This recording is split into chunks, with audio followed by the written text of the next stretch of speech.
आज आपण रवा आणि ओलं खोबरं याचे लाडू बनवायचे आहेत। त्यासाठी लागणारं साहित्य आहे हे 2 पेले, ह्या पेल्याने मी 2 पेले रवा घेतलाय।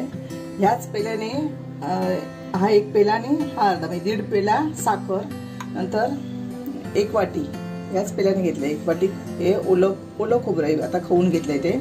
नंतर हे वेलची पूड आहे आणि हे त्याच्या आतमध्ये घालायला मी चारोळी आणि मनुका घेतलेत। तर पहिल्यांदा मी रवा भाजून घेणार आहे, नंतर तुम्हाला पुढची कृती मी दाखवते। मी तर रवा भाजण्यासाठी कढई ठेवली आहे आणि त्या कढईमध्ये एक छोटी वाटीभर रवा भाजण्याचे तूप घालते।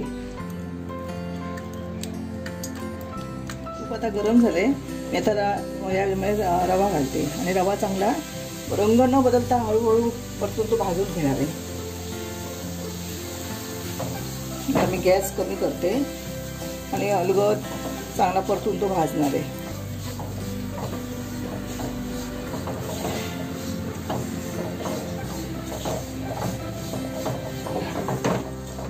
मी आता 7-8 मिनिटं आली, हा रवा चांगला परतून भाजलेला आहे। त्याचा चांगला सुवास पण यायला लागला आहे, रवा भाजल्याचा येतो तो। आता मी याच्यामध्ये या भाजल्या रव्यामध्येच हे ओलं खोबरं 1 वाटी घेतलंय ते घालते आणि ते सुद्धा या रव्याबरोबर जरा भाजून घेते।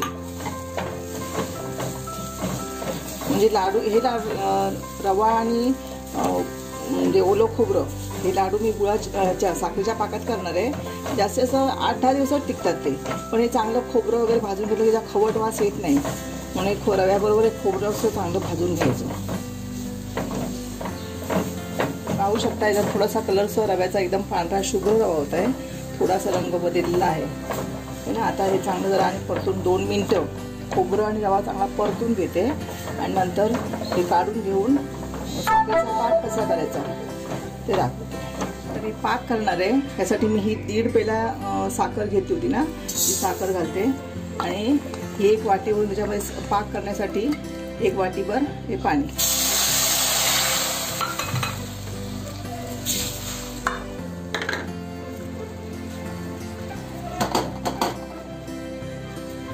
आता हे चांगलं ढवळून आपण याचा पाक तयार करायचा आहे।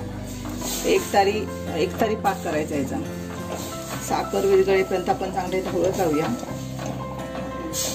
त्याला चांगली उकळी आली आहे, आता आपण बघूया आपला पाक झालाय काय। बघा थोडासा असं तार धरायला पाहिजे, तार धरत नाहीये, जरासा उकळायला देऊया।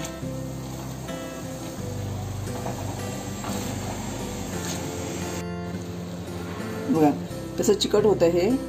आता हे काय करते, हा गॅस मी काढते, म्हणजे आपला पाक तयार झालाय।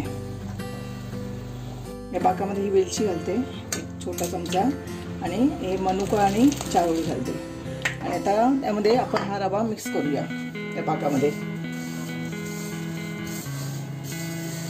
मिक्स करून असंच ठेवून द्यायचं, नंतर थंड झाल्यानंतर लाडू वळायचे।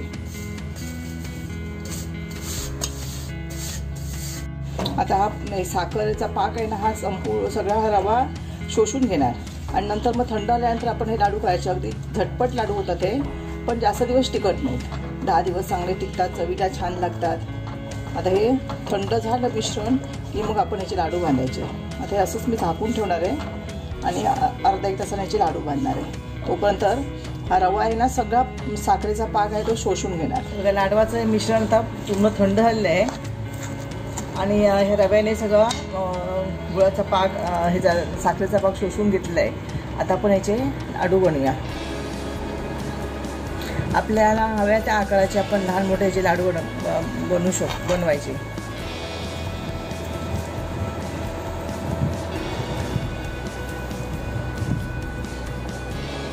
हे लाडू जास्तीत जास्त 8 ते 10 दिवस राहतात आणि चवीलाही छान लागतात, खोबरं घातलेलं आहे ना त्याच्यामुळे।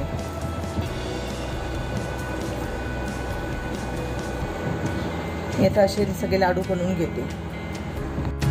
रवा आणि ओल्या खोबऱ्याच्या लाडवाची झटपट होणारी रेसिपी तुम्हाला आवडली असेल तेव्हा व्हिडिओला नक्की लाईक करा आणि चॅनलला सबस्क्राईब करायला विसरू नका।